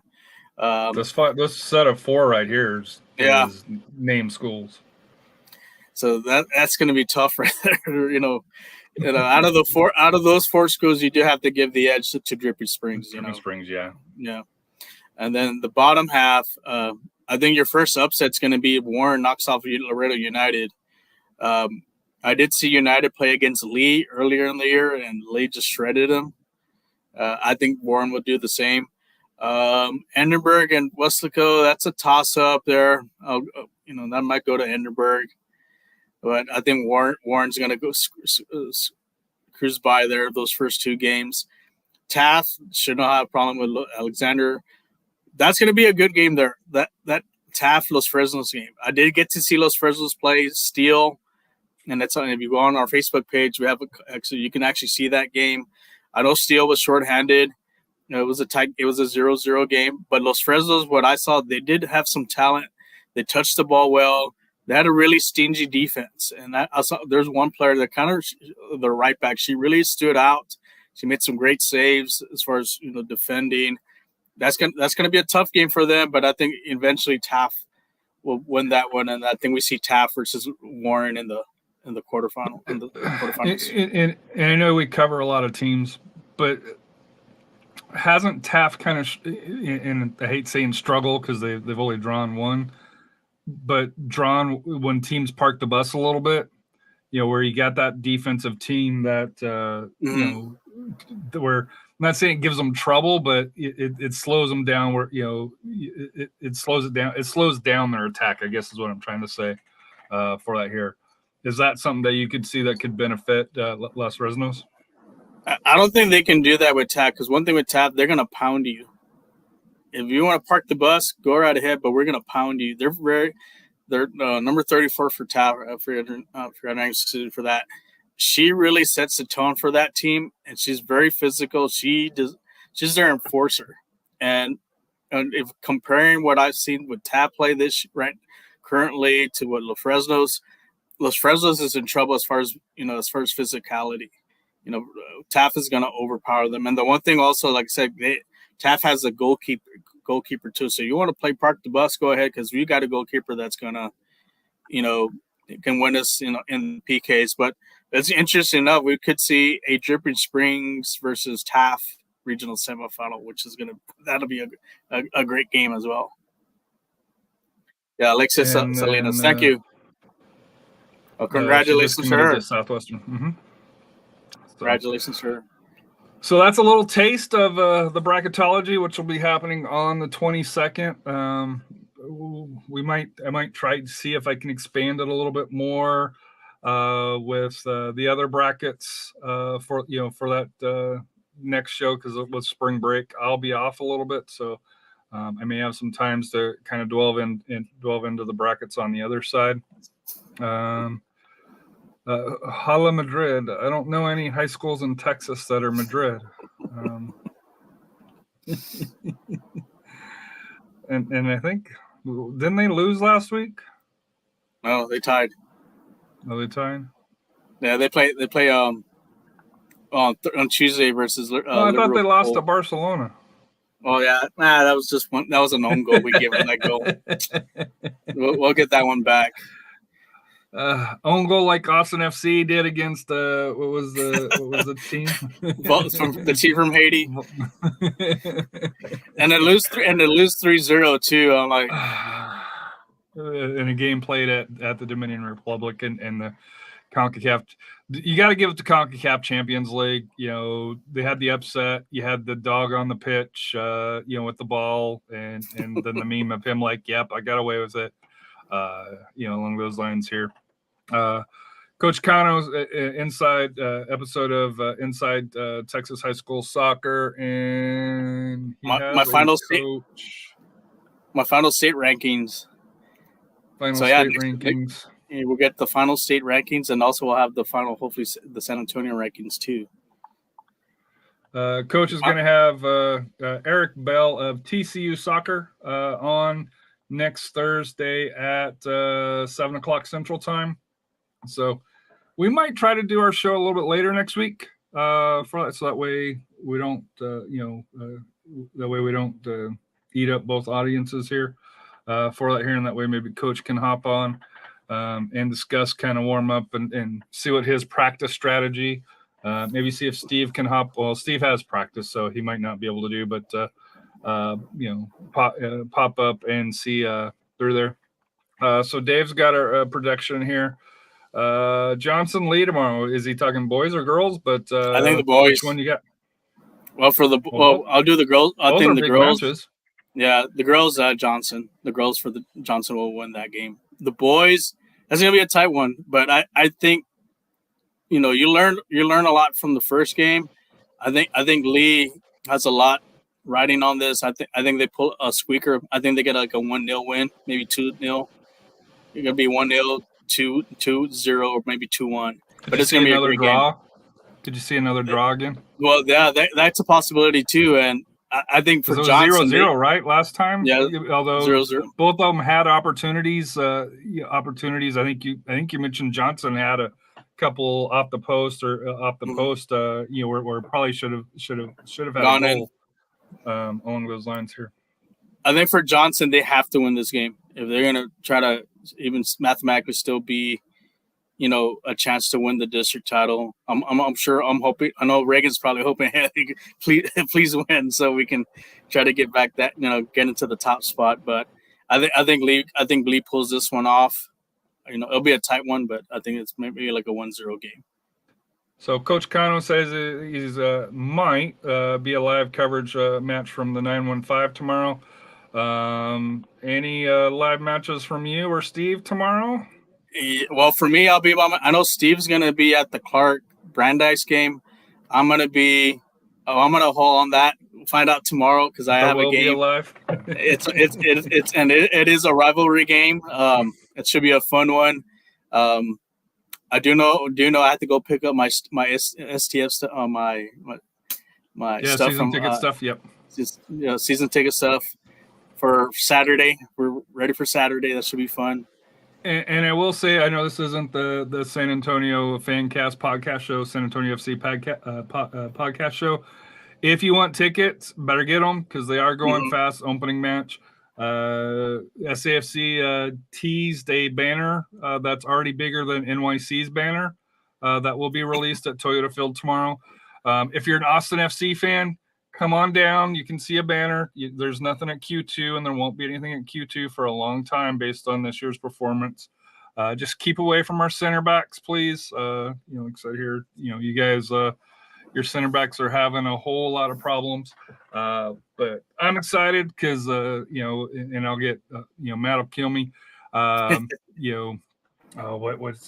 FTC? I know what it is, but what's the name of it?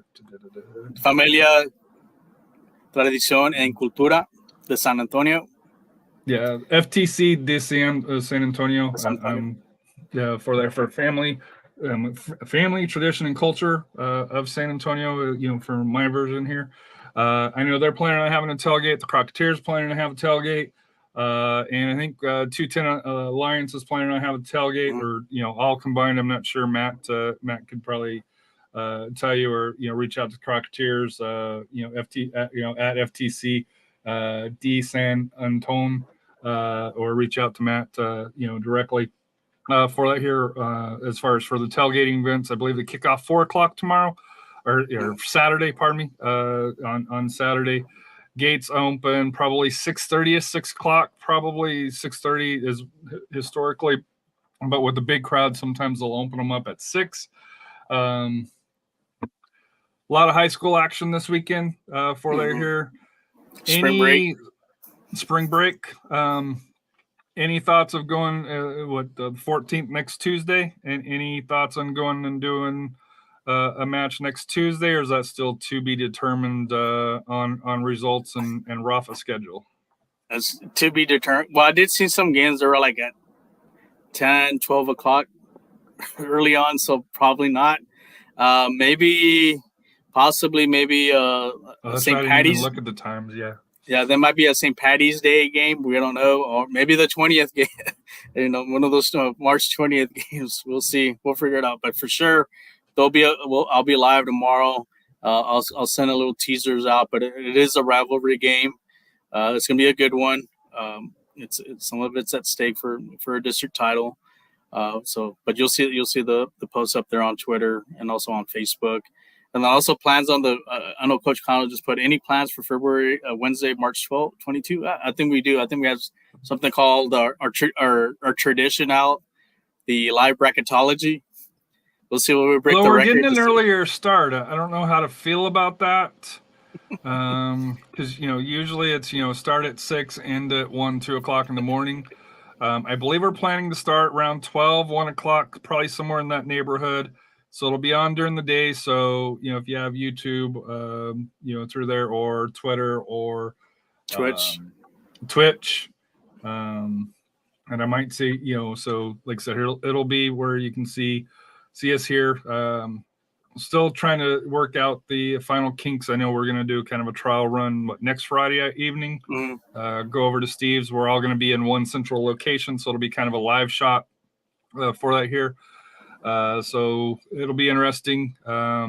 If you would like to possibly join for that here, reach out to us. If you're a coach or anything along those lines here, I'm sure we wouldn't mind speaking to coaches or players, or players. We got in trouble on players coaches a couple of years ago. Coaches. We'll stick to the coaches, or some even players got in trouble for a little bit of bulletin board material. So we'll keep it at there. Or if you're a fan of game, or like Dave covering there, or there's a lot of others that do support us.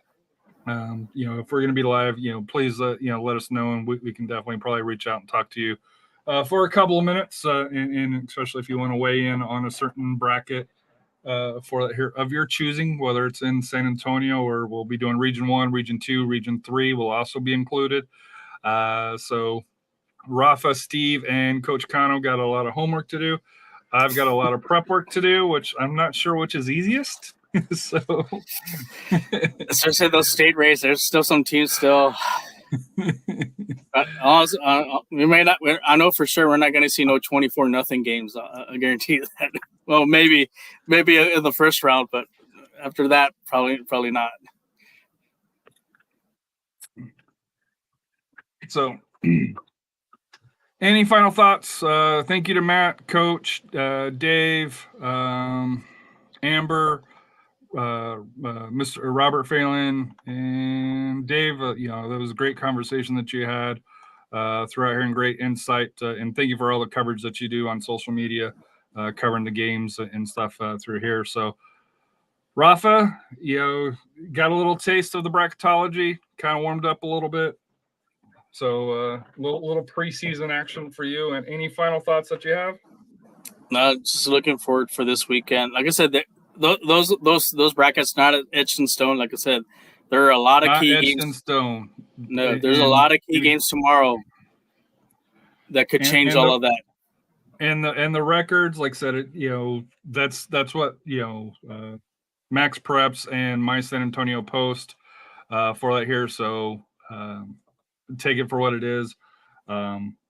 Just looking forward to getting it certified. UIL, please get it certified a little bit earlier if you can.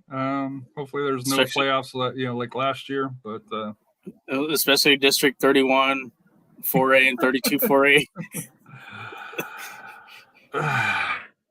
But hey, no, we'll see. But yeah, I'll probably be working on that. So next week's show, Rafa's rankings, the final ones. Final ones. We'll probably go straight into kind of the brackets here. I don't know if we'll do standings because really it's going to be, hey, what do the brackets look like? Because that'll tell you what we need for the standings of where everybody finished. And then we won't, next one, 16th here, we should have a pretty good idea how the brackets for most of them will be, right? Mm-hmm. For that here. So except for a couple 4As, because they do have games on the 20th, but it depends if it does affect anything. But I think a lot of it are already probably by the end of spring break, we'll have pretty much at least 99% clear of what's already been. That's all. What's going to be on the brackets. So hopefully with how it shapes up and like I said here, I think last year there was. I don't remember last year if it seemed like there was a lot more going on at the end than there is this year, because it seems like most teams there's going to be kind of almost a week dead period, where last time I think they were still playing right up because of the ice storm, ice storms and COVID and reschedules along those lines here. So hopefully certification will be a whole lot easier. I know the brackets aren't supposed to be released until Wednesday. I know we're doing the show on the 22nd. I think is what, the 21st, right? For that here. 20th. Well, Rafa, was fun. Hopefully you had it. And like I said here, thank you for all that you do and all the knowledge that you have. Coach, looking forward. Steve, get that grill warmed up, and I'm looking forward to seeing what you have for us here. And like I said here, hope everybody has a wonderful evening. Have a good spring break for you here. And like I said here, if you get an opportunity, go out this weekend and support the kids for here, and then support San Antonio FC if you're locally here, or or if you're not, support San Antonio FC. But what's life without goals? We're out here, and thank you, Mario.